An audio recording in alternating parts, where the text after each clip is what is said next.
part 2 of study in Israel. If you're someone who's looking to pursue their PhD or postdoc in Israel, keep watching. If you still haven't watched part 1, don't worry, I'm going to add the link right here. Just click here and watch it right away.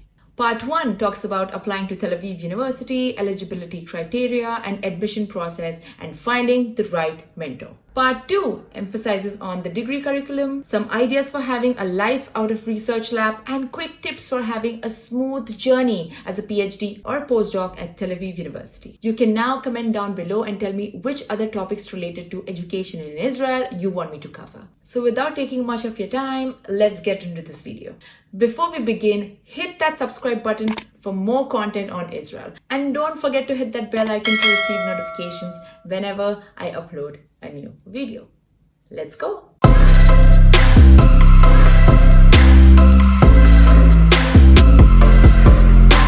Okay, so after finances, I would love to know what does a day of a PhD or a postdoc look like?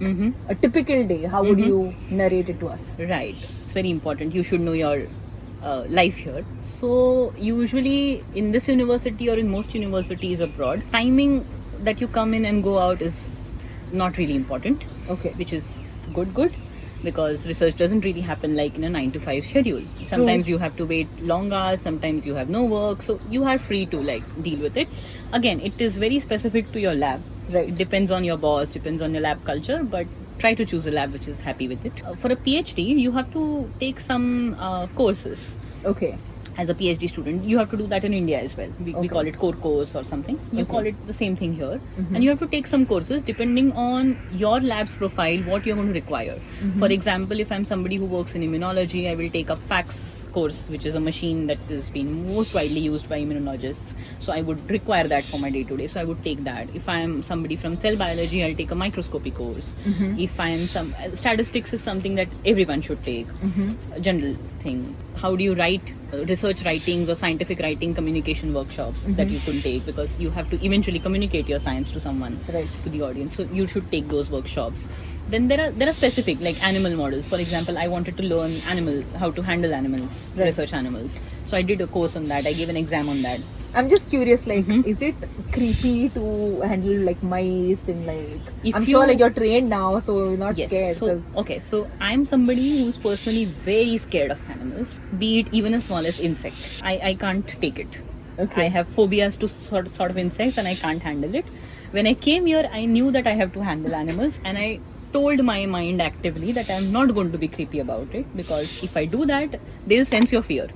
They're going to sense your fear. So you have to do it for the better things. You have to do things in life, train your mind to do it, and you will get through it. It's not rocket science.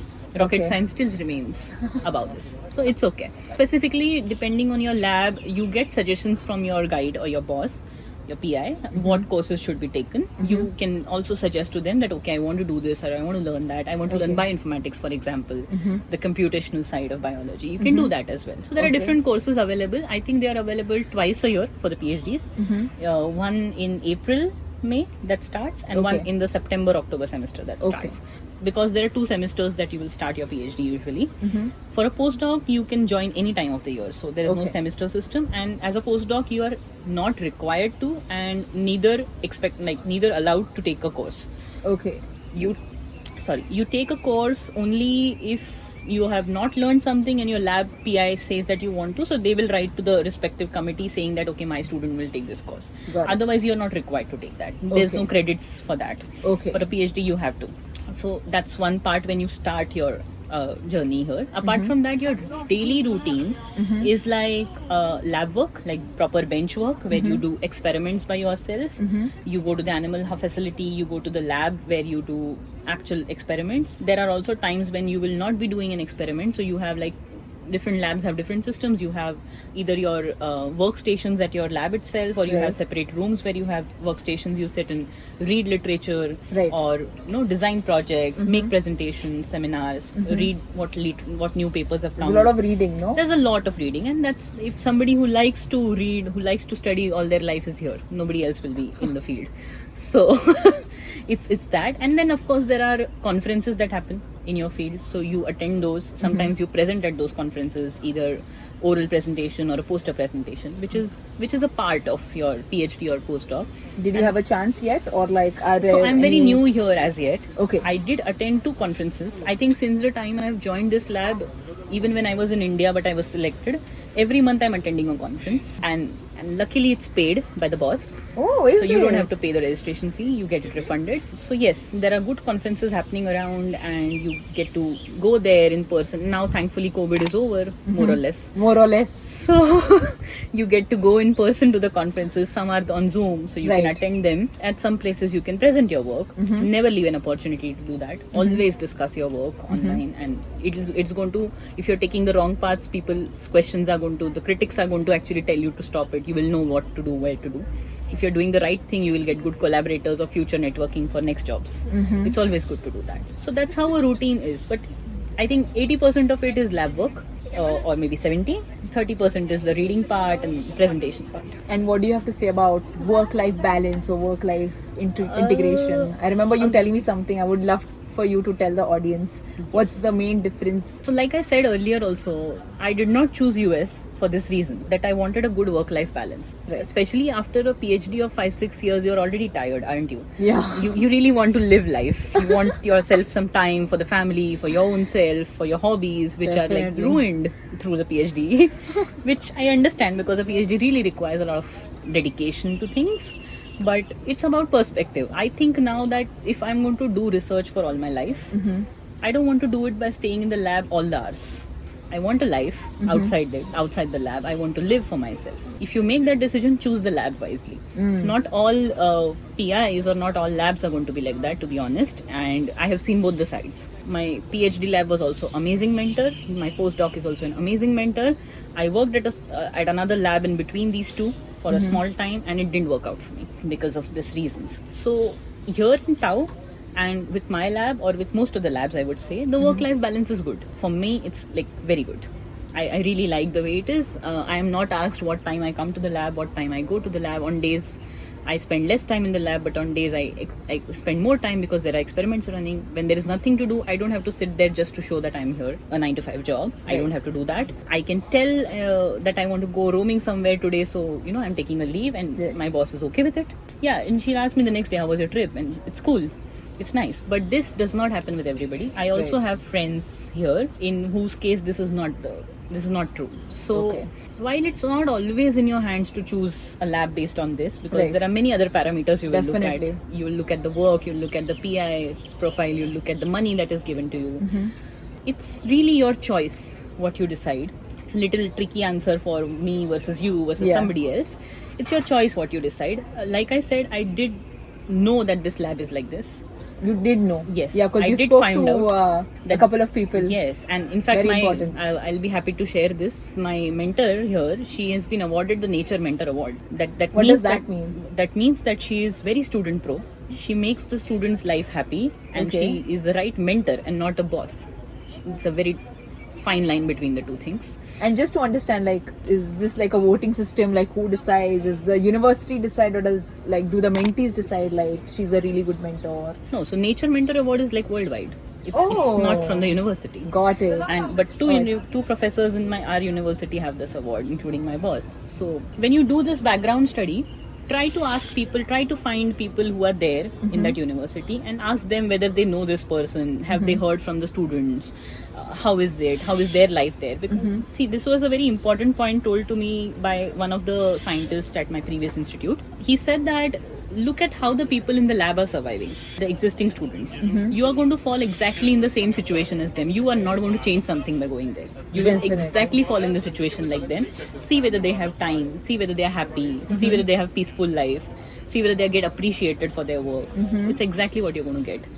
Always look that. Looks very flexible. I'm very happy to know that, because I had a perception that researchers or scientists, they're like Nerds. They're nerds and they wear like specs. This typical picture they show you in movies, but it's not at all that way. And it's good to know that scientists and postdocs have a flexible time.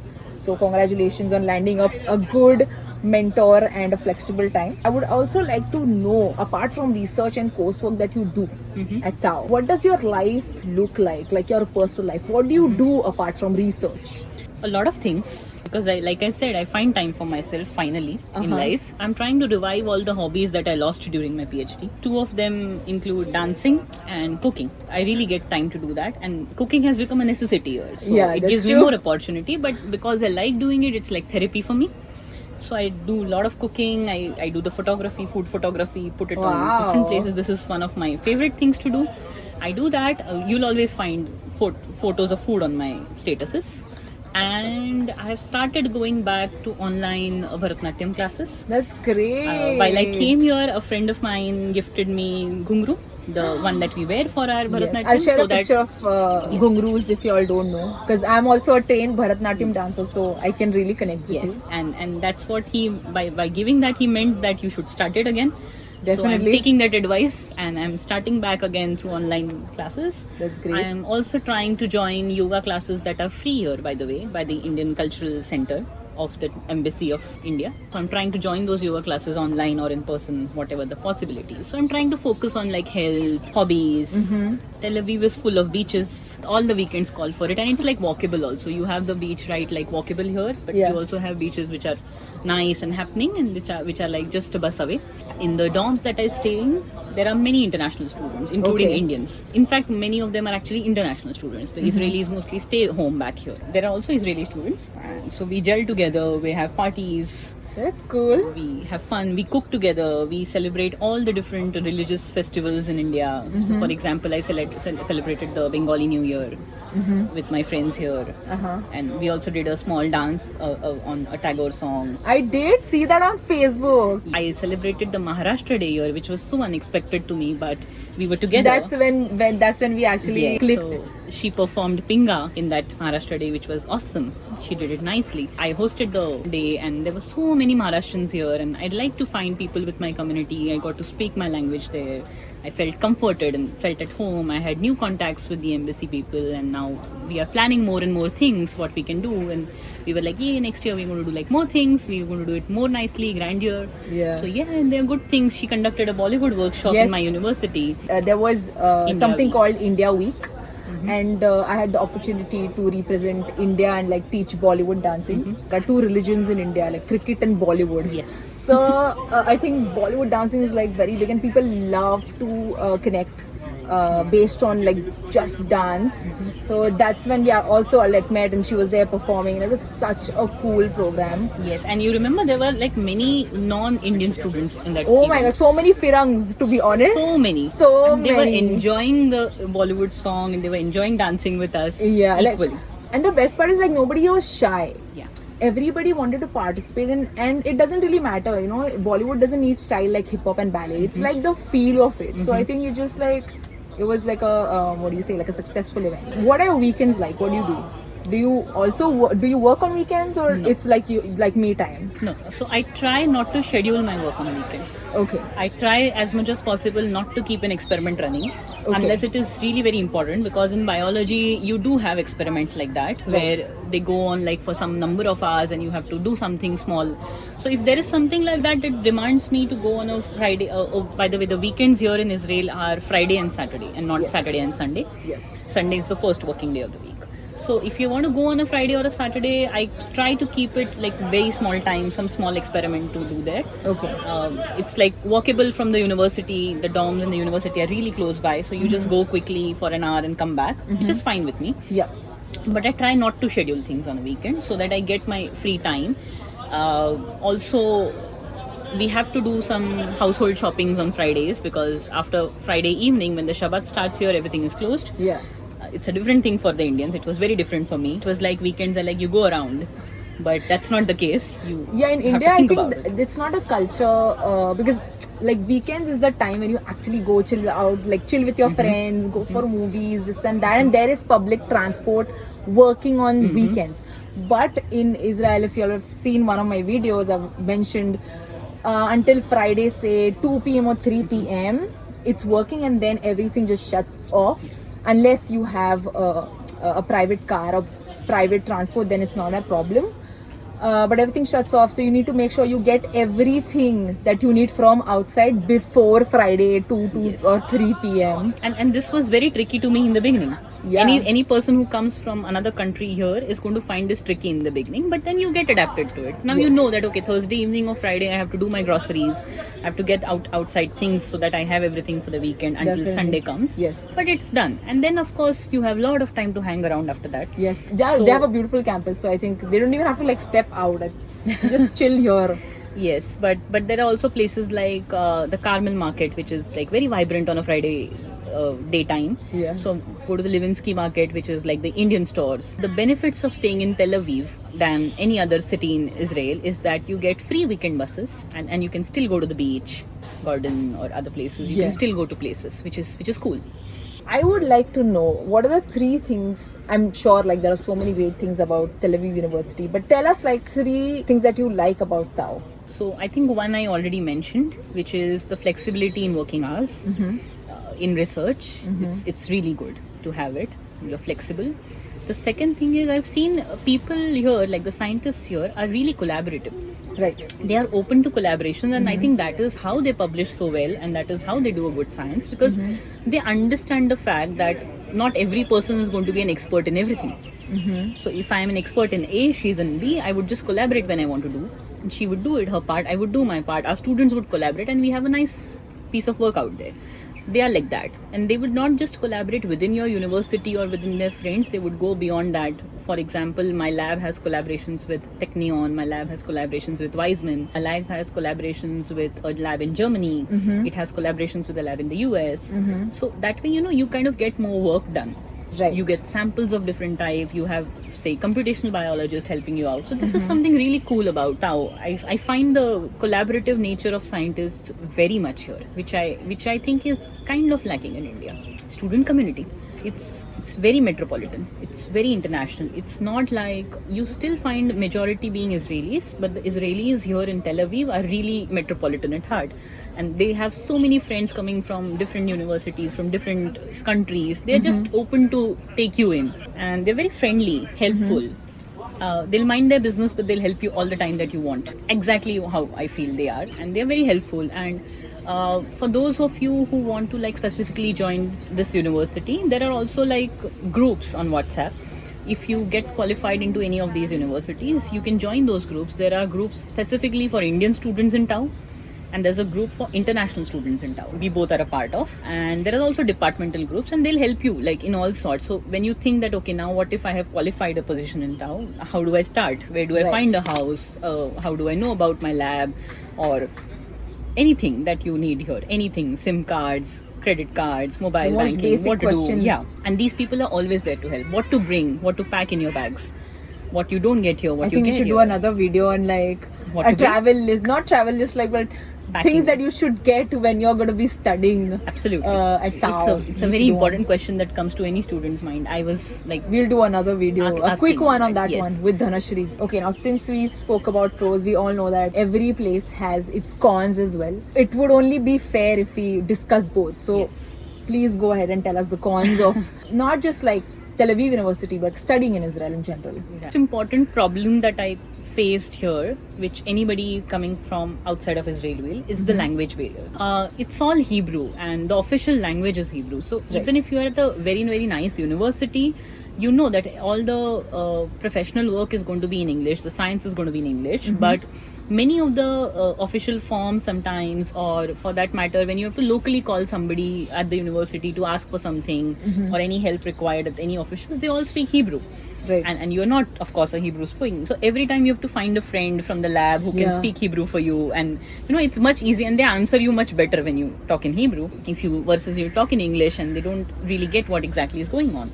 This is a common problem, not just in the university, I think more so for the local life in Israel. Yeah, I can definitely talk from that perspective because I am not a student. I live in this country as a resident, as a citizen of this country. And I think being more than a student, it's a little more challenging for people who stay in this country, like go anywhere to the local shop or like in the buses, all the instructions are in Hebrew. For me specifically, I took up a Hebrew speaking course for 10 months, so it became a little easy for me to like go about. But if it's to say, if I'm renting an apartment and if the contract is in Hebrew, I have to call up my Israeli friends and tell them like, hey, can you help me? So I feel dependent most of the times. Yes. Luckily, touch wood, my job is in English. Like I have an English speaking job, so I feel a little more settled. I will have to reach out to an Israeli friend, or either I need to like work on my Hebrew to get to that level. Agree What with you said, the point about feeling dependent or left out, I also feel that in the lab for that matter. Like everybody in my lab is really helpful and they are really always there to help me. Yeah. But you know, there are general things which they start speaking in Hebrew and you don't get a context of it. Yeah. Be it anything, and then you look at them and after some time they realize that Yeah, oh, she's not like, oh, understanding. shit, and then, like, so they translate. translate to English to tell you the gist. But you kind of miss that fun of having jokes around or discussing everyday things in Hebrew. And then when you have to call anybody at the university for getting work done, I usually go to my lab friends and tell them, oh, can you please call on my behalf? Right. It's little irritating sometimes. And it's not just like being dependent on people, it's like being dependent on Google Translate to like translate each and everything. I mean, it's like my go-to app. Dhanashree and I would both recommend you guys to download that app because you're going to need it most of the times. I wouldn't say like all the time. In my first month here, when I was shopping new things, groceries, I literally translated everything written on the bread, on every damn thing to understand, because there are so many variants and I'm a vegetarian and I need to find out if it's veg or no. Yeah. It was very difficult in the beginning. Now I know from the colors what to pick up. But you got the experience now to spot which is my brand. Yeah, but to get there you kind of need that all the time. You need it all the time. I still use Google Translate every day. Smaller problem is then the weekends are not normal weekends where everything is open and you can go and buy anything, or you can go shopping, or you can roam around with the normal transport. That's not the case here. Just to add, you need to understand that Tel Aviv is a little different than the whole of Israel. Like comparatively to other cities, Tel Aviv restaurants or like places to chill are open on Fridays and Saturdays. Not all of them, but compared to other cities, Tel Aviv will be open. Yes. But if you're say in Technion, which is in Haifa, I have a friend who studies there and he says everything is shut and I need to be like indoors, or like a friend picks me up because he has a private car but he can't like be there on his own. So keep that in mind. We are towards the end of this video. Time kaise gaya samjha hi nahi, but one last question before we end this video. Can you give our potential students and audience some tips, if they plan to pursue, like what they should definitely do? For any PhD or postdoc prospective candidates, here's my pointer-wise suggestions. Maybe. One, I think choose your lab wisely. It is going to make your life very easy later. Do the homework there, right? Not just look at the mentor's profile or their funding or the publications that they display. Definitely try to look into how is the culture in the lab. Is it happy? Everybody is peaceful? Is it very strenuous? What is the kind of culture? And see that you fit in there. Right. That's very important. At the same time, go beyond your comfort zone. If you have not done something earlier, does not mean you will not do it ever. Work culture is different. The expectations are different, in good and bad both ways. Okay. You're getting paid differently. You are doing science in a very different way from what you do in India. I think this is very specific to different country cultures, the way you do science. Learn that, get into that new comfort zone, slowly get into that skin, learn how they do it. Later on you can decide in life which works better for you. But try to go to different places and try to grab experience from those ways, how they do it. Then decide your way further. I think go out of your comfort zone is the one line for this. Ask for help wherever possible. Always in this country. Always. And to be genuine, just to like before she continues, people genuinely help in this country. So ask as many questions you can. Absolutely. Yes, please. And no question is silly here. Yes. Don't feel hesitated. Why am I bothering someone again and again? What to do? How to figure it out? Just ask and people will help you. Be it on the WhatsApp groups, be it from your lab members, be it from generally anywhere across the country when you're walking around, people will help. So ask for help. Last piece of advice, but really important for me as a person who has had a very long but nice PhD in India, and then joined a lab which was not so fit for me, and then came here, which is again a very nice lab for me. Right.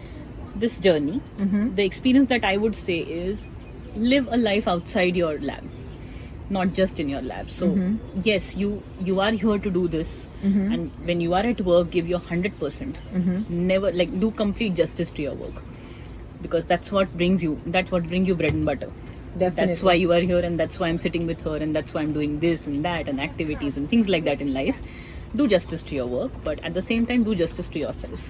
Your peace, your happiness, your hobbies, your family, friends, all that matters. Try to do whatever you like, even if it means like solo traveling, it means like following hobbies, it means like being with friends or family, it means like whatever. Don't just sit around in the lab all your life.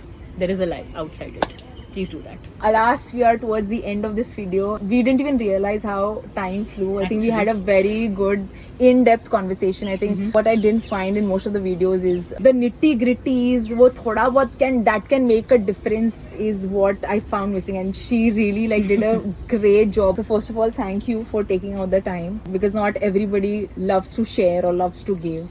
And I really appreciate the fact that you took out the time from your day. Today is Sunday, by the way. It's the first working day.